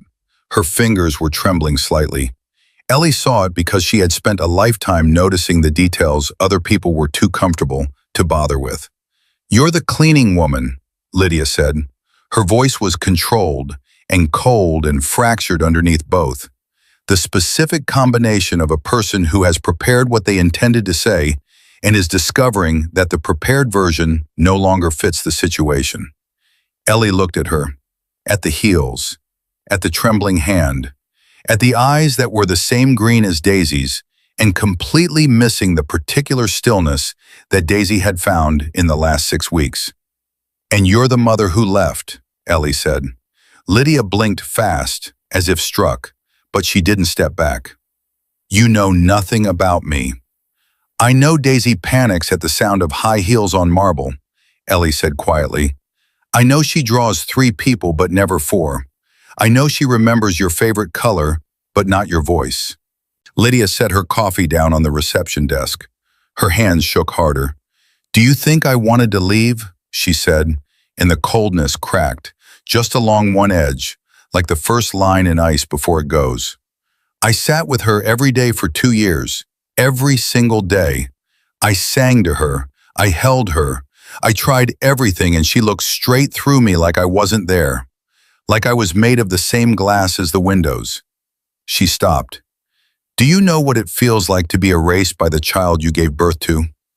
Ellie was quiet for a moment, not because she didn't know what to say, because she was deciding how much of the truth to give to a woman she had met 30 seconds ago and was already beginning to understand in ways she hadn't anticipated. I know what it feels like to be looked through, Ellie said carefully, not by a child, by a system, by every adult who read my file and saw a case number instead of a person. I spent 15 years being invisible in rooms full of people who were supposed to see me. She paused.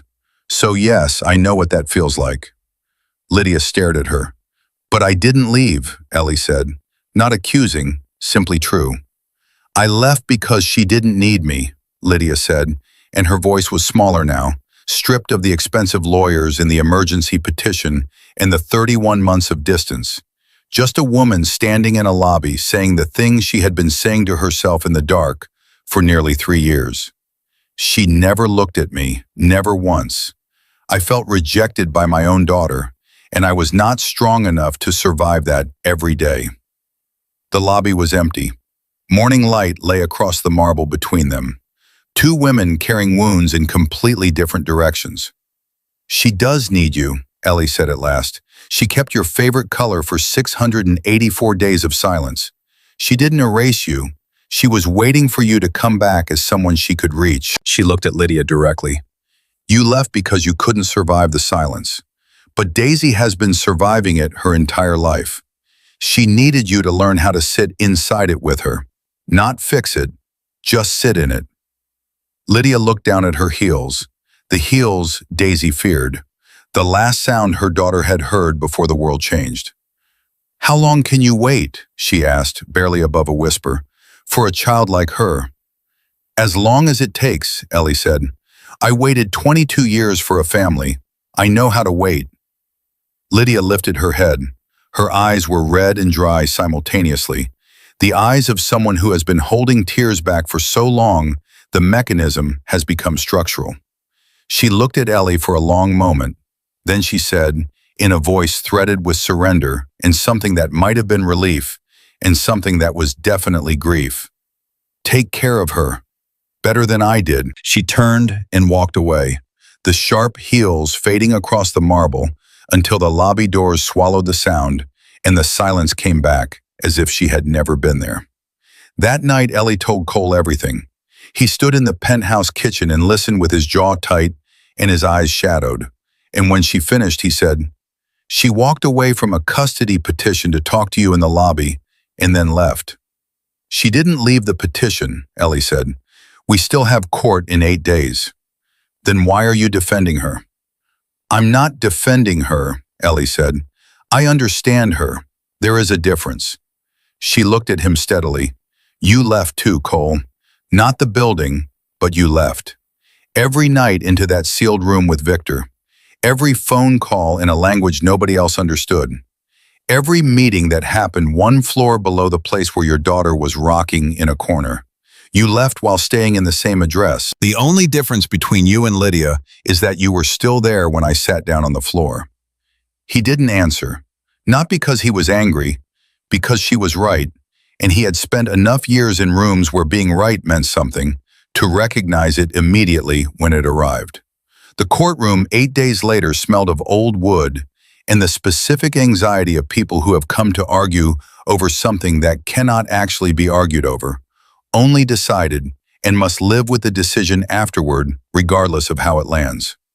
Ellie sat in the witness chair in her $3 white shirt, with her spine straight and her hands on her knees, and looked at the silver-haired attorney Lydia had hired, who was reading from her foster care file with the practiced ease of a man who had been paid a great deal of money to make a document tell a story it was not originally written to tell. Ellie March, he said without looking down, because he had memorized it. Foster care at 6, 4 placements. 3rd placement, documented domestic violence. Age 15, file notes indicate history of aggression, pushed guardian to the ground. He looked up from the file. No college degree, occupation, custodial staff. He closed the folder. Miss March, my question is simple. Who are you to interfere in this child's life? The courtroom went still. Ellie looked at the attorney, then at the judge, then at Lydia, sitting at her table in a gray coat with her hands folded and her eyes somewhere in the middle distance between her legal team and the floor. The woman from the lobby, the woman with the heels and the trembling hand and the 3 years of absence and the green eyes that were the same color as her daughter's. I am the one who stayed, Ellie said. Her voice was not loud. It did not need to be. It was the kind of voice that had been refined over 22 years of saying important things in rooms where no one was listening, until the saying of them had become so practiced and so grounded that it carried its own weight without any help from volume. I grew up without anyone staying. I entered the system at 6 years old. 4 homes in 9 years. No one kept me long enough for me to remember the smell of their house. At 15, I was beaten for stepping between a man and a 4-year-old child he was moving toward with his fist raised. At 15, I slept in Millennium Park on a bench because the street was safer than the placement. I know exactly how heavy absence is because I carried it on my back for 22 years before I found Theo.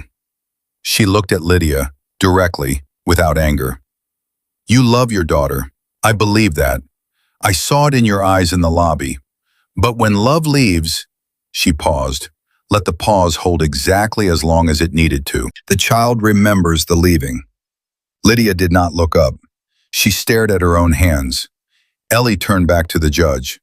I don't have a degree. I don't have a license. I clean floors for a living. And I have the scar on my arm and the file in that folder to prove that the world did not treat me gently. She drew a breath. But I know something that no diploma teaches, because I learned it in my own skin. Sometimes the most powerful thing you can do for a child who has been left is stay. Just stay.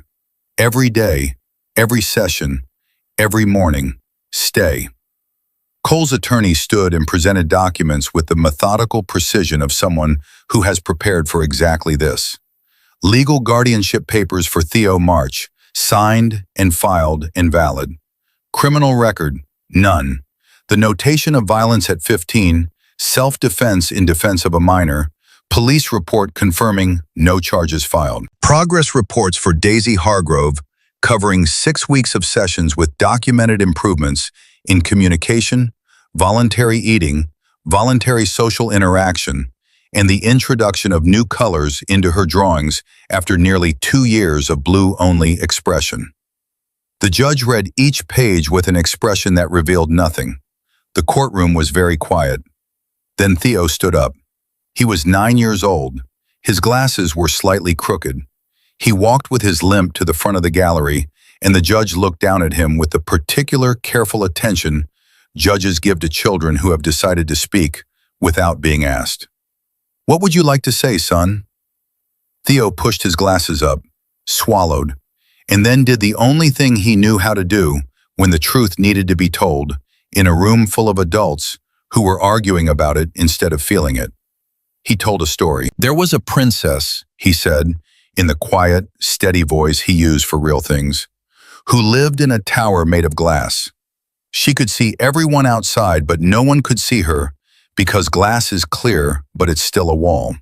The princess didn't speak, not because she didn't know how, but because no one had been worth speaking to yet. He swallowed again. Then one day an ordinary girl came and sat at the bottom of the tower. She didn't knock, she didn't call out, she didn't demand anything. She just sat there. He looked at Daisy in the gallery, at the small blonde girl in the blue dress, who was watching him with completely still green eyes. Every day, until the princess looked down and thought, maybe this one will stay. He faced the judge. Daisy is the princess. My sister is the ordinary girl. His voice did not shake. And we are not leaving. The courtroom fell completely silent. The silver-haired attorney stared at his desk.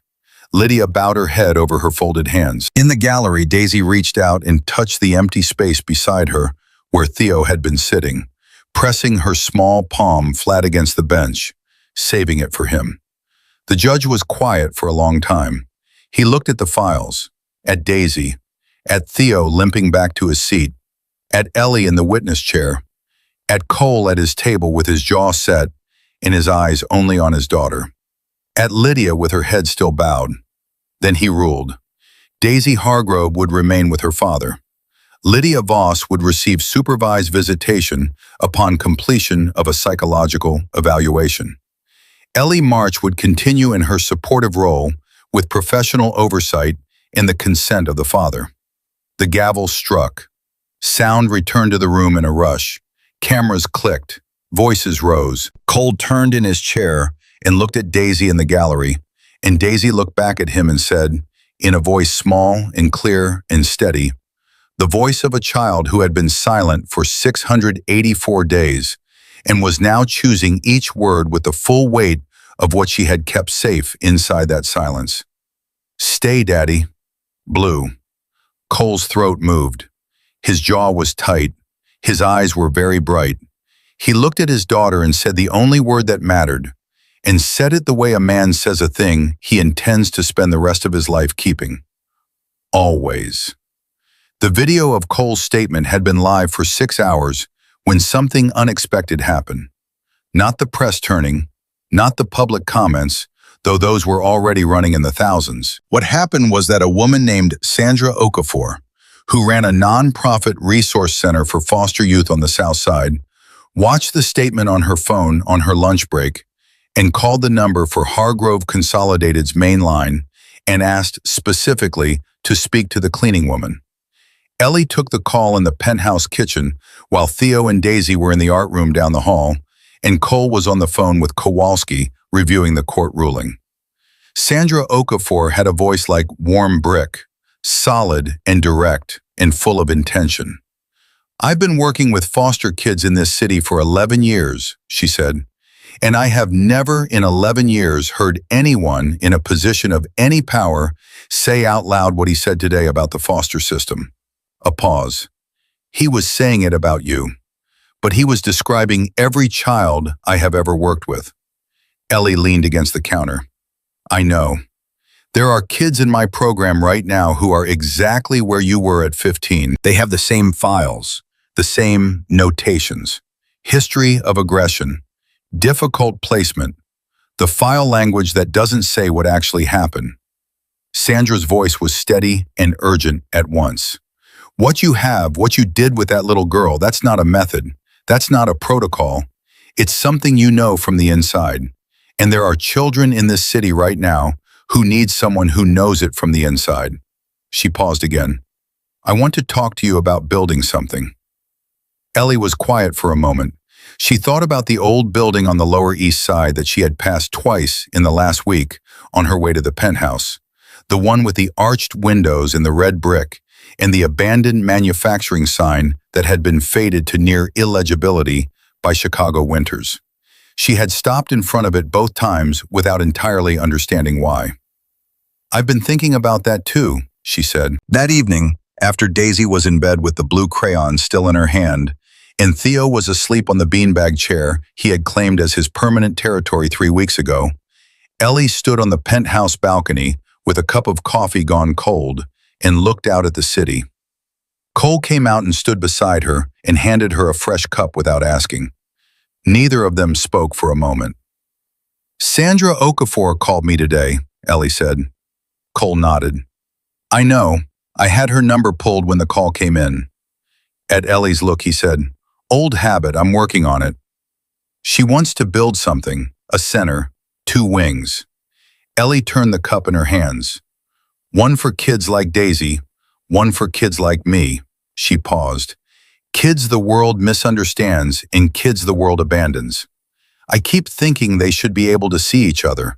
A glass wall between the 2 wings, so neither group thinks they're the only ones who got left behind." Cole was quiet for a long moment. He looked at the city. "There's a building," he said slowly. "Lower East Side. Brick, arched windows. I bought it 2 years ago for a development project that never started." Ellie turned to look at him. "It's been sitting empty," he said. And then he looked at her with the expression she had been watching develop on his face over the last 6 weeks. The expression of a man choosing something deliberately and completely, without reservations or exit strategies. What do you need to make it work?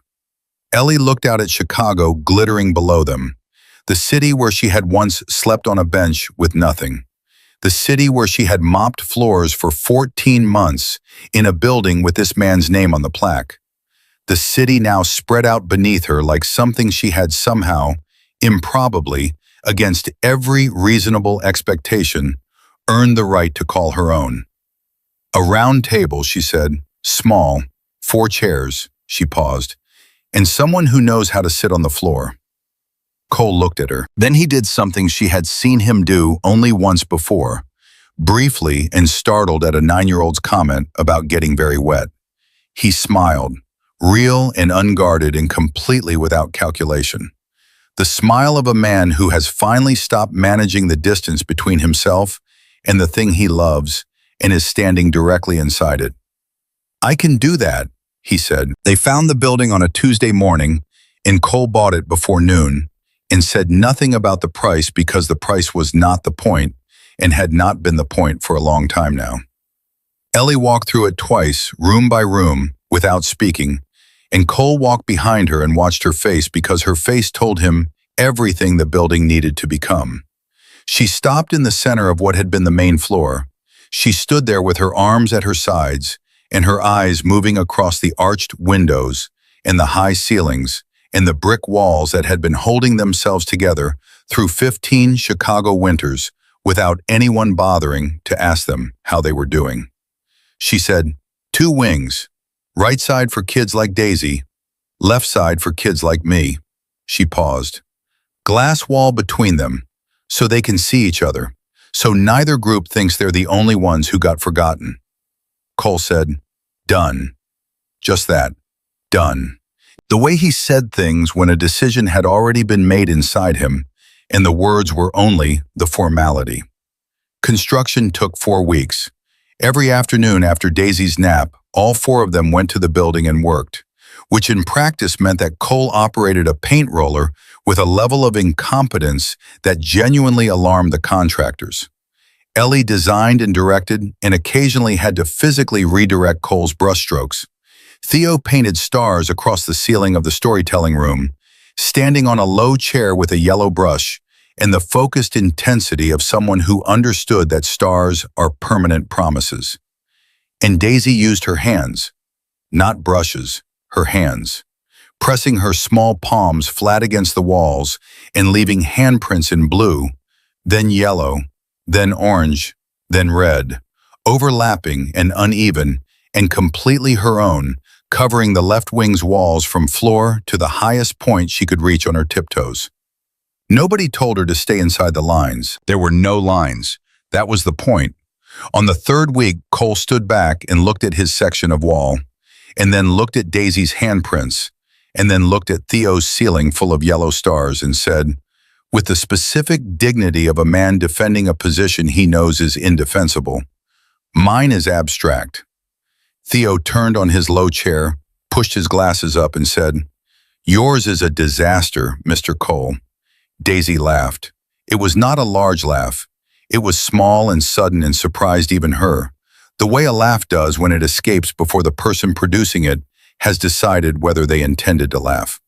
But it was completely real and completely unguarded, and it filled the room the way only a child's laugh can fill a room, taking up every corner simultaneously, and the 3 adults in the building pretended not to hear it, because they had learned that the best response to a miracle is to let it be ordinary so it can happen again.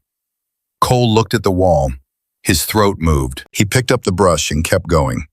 Then the afternoon, Daisy reached into the crayon box, and her hand moved past blue, past yellow, past orange, and closed around the red. Ellie and Theo both went completely still. Neither spoke. Daisy drew a sunset above 3 figures, the one with glasses, the one with long blonde hair, the one with the jaw scar. And when Theo said softly, "You used red. You never use red," Daisy looked at her drawing for a long moment and then said, with the deliberate precision of a child who has chosen every word carefully. Red is not scary anymore. Red is brave. Cole was in the doorway. He had heard every word. He pressed his fist against his mouth and looked at the ceiling and breathed through his nose and did not cry in front of his daughter because she did not need to see him fall apart. She needed to see him stay. So he stayed. The night before the opening, Ellie found something in the pocket of an old jacket. A folded piece of paper, soft with age. The crayon faded nearly to nothing. She opened it and stopped in the middle of the unfinished room. A drawing made by a child, 6 or 7 years old. A house with a red roof and yellow windows, and a low white fence and a front door standing open. Below it, in the pressing hand of a child just learning to form letters, the words, "Home of Ellie." She stood there holding a drawing she had made 20 years ago and had not remembered making until this moment, and she understood all at once that she had been building toward this room her entire life. The 6-year-old girl in the corner of a foster home with a borrowed crayon drawing the house no one had given her had known something that the 28-year-old woman with the mop and the scar and the worn sneakers had forgotten along the way. That the house was real, that it was coming, that it only needed someone willing to build it. She did not cry. The tears came to the edge and held there, the way they always did, suspended by 22 years of practice. She folded the drawing and placed it on the windowsill where the morning light could reach it. Cole was behind her. She didn't know when he had come. She didn't turn around. "This is the room I wished I had when I was little," she said. Her voice was not steady, but it was honest, which was better. He was quiet for a moment. Then he said, "Now you have it." She turned and looked at him. At the jaw scar and the paint on his shirt, and the eyes that had been cold the first night in the lobby and were not cold anymore, and had not been cold for a long time. She nodded. That was enough. The morning of the opening, the sky was the specific pale gold that Chicago offers rarely, and offered that day as if the city had read the sign above the gate and decided to dress for the occasion. The Hargrove Calloway room. Theo's handwriting enlarged and imperfect and completely right. Below it in Ellie's script, no labels, no tests, only time, trust, and gentleness. Families arrived. The greeters asked what music each child loved, which colors felt calming, whether they preferred bright rooms or quiet ones. Nobody asked for a diagnosis. Nobody asked what was wrong. Cole knelt beside a 7-year-old boy in the corner of the sensory room who had his hands over his ears and would not look at anyone. Cole did not speak. He lowered himself to the floor, placed a box of crayons between them, and waited. The boy's father stood in the doorway with red eyes because it was the first time in 7 years he had seen someone sit beside his son without trying to fix him. Theo sat on a low chair beneath his ceiling of yellow stars, with 6 children on cushions around him, and told the story of the glass princess who had been waiting for someone ordinary enough to simply sit still. He told it the way he always told it, not aimed at anyone, simply released into the air, available to anyone who needed it. The ribbon cutting came. Blue and yellow and orange and red, all colors together, and Theo and Daisy each held one side of the scissors. 2 small hands pressed down. The ribbon fell in a slow cascade, every color dropping to the floor. And the applause that erupted was the kind that comes from people who understand exactly what they are applauding. Daisy did not look at the crowd. She turned and found her father 3 meters away, and she ran. She ran across 3 meters that had once been an uncrossable distance, and she collided with Cole, both arms around his neck, face buried at his collar, fingers gripping his shirt, her whole small body pressed against the man who dropped to his knees before she reached him because his knees had been waiting for this since the day she was born. His face went into her hair. His eyes closed. His arms came around her back. He said nothing because there was nothing left to say. The silence between them was not absence. It was arrival. The specific fullness of 2 people who have been moving toward each other through every obstacle imaginable. and have finally, completely, arrived. Theo stood beside Ellie and held her hand and whispered, "She's speaking with her whole body." That night, the four of them sat on the old plaid blanket on the rooftop with pizza boxes and mismatched paper plates and the Chicago skyline burning in every direction. Daisy set her crayon down and looked out at the city where Ellie had once slept on a bench with nothing, the city her father had once ruled through fear, and she said one word with her whole 5-year-old heart. Home. Cole looked at the glowing sign from the rooftop. Hargrove Calloway, his name and hers together on red brick. "I built an empire my whole life," he said quietly. "The only thing I am proud of is the room with the cleaning woman's name on the sign." Ellie rested her head on his shoulder. Theo lay back and looked at the sky. Daisy looked up too, at the city lights she had decided were stars because to her they were, because she had decided what things meant and her decisions held. "Tomorrow," Daisy said, slowly and clearly, choosing each word the way she chose color, with her whole self, "we color the sky." Ellie looked down at her, at the child who 684 days ago did not speak, did not look, did not reach for anyone, now sitting on a rooftop proposing they paint the night. "Yes," Ellie said, her eyes bright, "we will color it."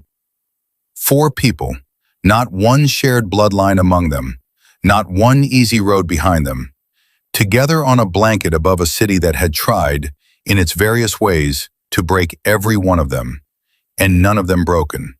Because home is not the place you are born into.